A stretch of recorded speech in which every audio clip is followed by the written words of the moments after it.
अस्सलाम वालेकुम व्यूवर्स, कैसे हैं आप लोग। कुकिंग स्टाइल विद हसीबा में आप लोगों का बहुत बहुत स्वागत है। आज हम लेकर आए हैं आप लोगों के लिए जुमा स्पेशल, बहुत टेस्टी, बहुत मज़ेदार देगी आलू गोश्त का सालन। आलू गोश्त का सालन कहिए या आलू गोश्त का कोरमा कहिए, ये बहुत टेस्टी, बहुत मज़ेदार बनता है। इसके लिए हमने लिए है कुकर, उसमें हम डालेंगे ऑयल। ऑयल हमें थोड़ा ज़्यादा ही लेना है, अपने हिसाब से आप ले सकते हैं। उसके बाद इसमें हम डालेंगे देसी घी। देसी घी का फ्लेवर इसमें बहुत ज़्यादा अच्छा आता है। अब देगी स्टाइल में बनाना है तो देसी घी तो लाज़मी है उसमें डालना। उसके बाद इसमें हम डालेंगे प्याज़। हमने 2 से 4 क्वांटिटी में हमने प्याज़ लिया था, इसको एकदम बारीक सा हमने चॉप कर लिया था, मतलब काट लिया था। हालाँकि ये प्याज़ हमको ब्राउन करके निकालना है, इसके बाद इसको पीसना ही है। इसीलिए हमने ये प्याज़ को ब्राउन करना है, जब तक सॉफ्ट हो जाए, ब्राउन ना हो जाए, जब तक इसको हमको पकाना है।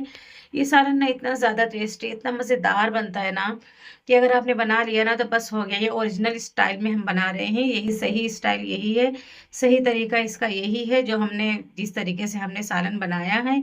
और देखिए प्याज़ हमारी जो है ब्राउन हो गई है, अभी ये प्याज़ को हमें निकाल लेना है। सारे प्याज़ को हमने निकाल लेना है और ये इतना ज़्यादा टेस्टी बनता है ना, प्याज़ को इसमें ब्राउन करके निकालना बहुत ज़रूरी है। ये स्टेप आप भूलिएगा नहीं, ज़रूर ये स्टेप फॉलो कीजिएगा। उसके बाद इसमें हम डालेंगे थोड़ा-सा देसी घी, उसके बाद दालचीनी, तेजपत्ता, लौंग, इलायची, छोटी इलायची, बड़ी इलायची, सब सारी चीज़ों को डाल देना है। उसके बाद इसमें हम गोश्त डाल देंगे। हमने गोश्त अच्छे से साफ से क्लीन कर लिया था। ये हमने गोश्त जो लाया था, बकरे का गोश्त लिया था हमने। इसको डाल के अच्छे से हमें फ्राई करना है जब तक इसका ऑयल जो है वो सरफेस पे नहीं आ जाता है। और उसके बाद देखिए इसका ऑयल जो है सरफेस पे थोड़ा आने लगा है, इसमें हम डालेंगे नमक। नमक आप अपने टेस्ट के अकॉर्डिंग से डाल सकते हैं, कम ज़्यादा करके। हमने 1 चम्मच नमक डाला है। नमक डालने के बाद इसको वापस से फ्राई करना है 4 से 5 मिनट तक। उसके बाद इसमें धनिया पाउडर, ज़ीरा पाउडर, काली मिर्चों का पाउडर, कश्मीरी लाल मिर्च पाउडर, गरम मसाला पाउडर, लाल मिर्ची पाउडर, हल्दी पाउडर, इन सारी चीज़ों को हमें ऐड कर देना है। ऐड करके इसको वापस से खूब अच्छे से फ्राई करना है, मतलब भूनना है, जब तक मसालों का कच्चापन ख़त्म नहीं हो जाता। और देखिए इसमें हम अदरक लहसुन का पेस्ट डालेंगे 1 टेबल स्पून, और उसके बाद वापस से इसको अच्छे से हम फ्राई करेंगे। जब तक ये अच्छे से फ्राई नहीं हो जाता, इसका ऑयल सरफेस पे नहीं आ जाता, अच्छी इसमें खुशबू नहीं आने लगती, जब तक हमें इसको कंटिन्यू पकाते रहना है। देखिए जब तक हम मीडियम टू लो फ्लेम पे हमने पकाने के लिए रख दिया है। उसके बाद हम तली हुई प्याज लेंगे, थोड़ा सा काजू डाला है, इसमें खसखस डालेंगे हम लगभग 2 टेबल स्पून। उसके बाद इसमें हम ऐड करेंगे दही, और इसमें ये कश्मीरी लाल मिर्ची ऐड करेंगे, इससे सिर्फ कलर आता है, तेज़ नहीं होती है। उसके बाद हमने इसमें डालना है दही।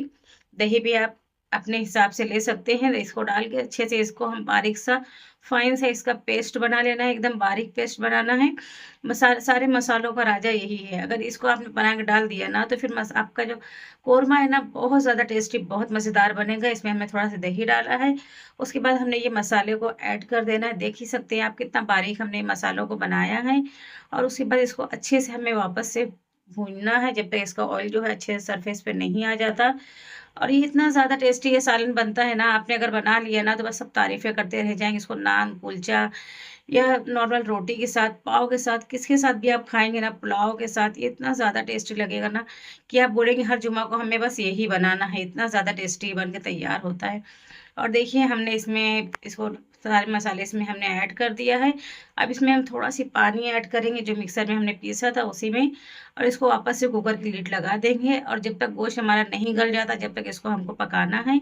और देखिए गोश्त हमारा शायद गल चुका है, अभी चेक करते हैं हम इसको। और कुकर की सीटी भी हो गई है। अब देखते हैं हमारा मसाला जो है, हमारे सालन या हमारा गोश्त किस क्वांटिटी में पक के तैयार हुआ है। अब इस कुकर की लिड हम खोलेंगे और देखेंगे कि किस क्वांटिटी में ये तैयार हुआ है। और देखिए कितना ज़्यादा टेस्टी, कितना मज़े का, कितना अच्छा बन के रेडी हुआ है। क्या इतनी अच्छी खुशबू आ रही थी ना कि हमारे घर में जिसने भी मतलब आया ना, सबने बोले खुशबू तो बहुत अच्छी आ रही है, ऐसे लग रहा है डेग का सालन बन रहा है। और इतना ज़्यादा मतलब टेस्टी दिख रहा था ना कि हम बता नहीं सकते, इतना ज़्यादा ये टेस्टी दिख रहा था। और खाने में उतना ही ज़्यादा ये टेस्टी और लज़ीज़ बन के तैयार हुआ था। हमारे घर में बच्चों से लेके बड़ों तक ने इतने चाव से इसको खाया ना, इतने अच्छे से इसको खाया ना, बोले बहुत ज़्यादा टेस्टी। हमारे भाई को भी बहुत ज़्यादा पसंद आया, उसने भी कहा बहुत टेस्टी बना है अप्पी। कैसे बना है? आप अपनी भाभी को भी बता देना कैसे बना है ये। इतना ज़्यादा ये टेस्टी बन के तैयार हुआ है। मसालों को हमें कंटिन्यू ऐसे ही भूनते रहना है जब तक इसका ऑयल एकदम अच्छे से सरफेस पे नहीं आ जाता है।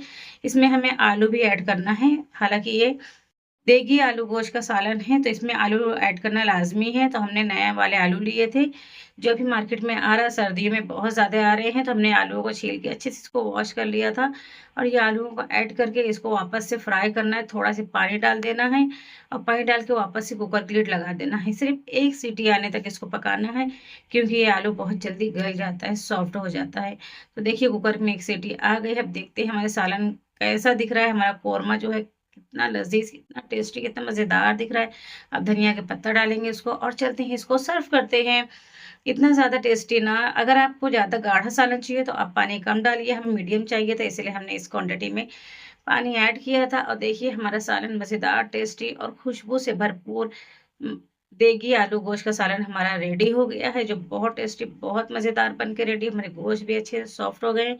ऐसे ही अच्छी-अच्छी डिश लाने के लिए प्लीज़ हमारे चैनल को लाइक कीजिए, शेयर कीजिए, सब्सक्राइब कीजिए और प्लीज़ पूरी वीडियो देखिए, स्किप करके नहीं देखिएगा, आप पूरी वीडियो देखिएगा। और हमारी वीडियो में कुछ ना कुछ आपको सीखने के लिए मिलेगा। सारे मसाले हमारे घर के ही, हमारे किचन के ही ऐड होते हैं। हम बाहर से इसमें कोई मसाला इस्तेमाल नहीं करते हैं। अगर कोई बैचलर है या जिसे घर में लेडीज़ नहीं है, वो भी एकदम ईज़ी और सिंपल तरीके से बना सकते हैं। हमें मार्केट नहीं जाना पड़ेगा मसाले लाने के लिए। चलिए अल्लाह हाफ़िज़।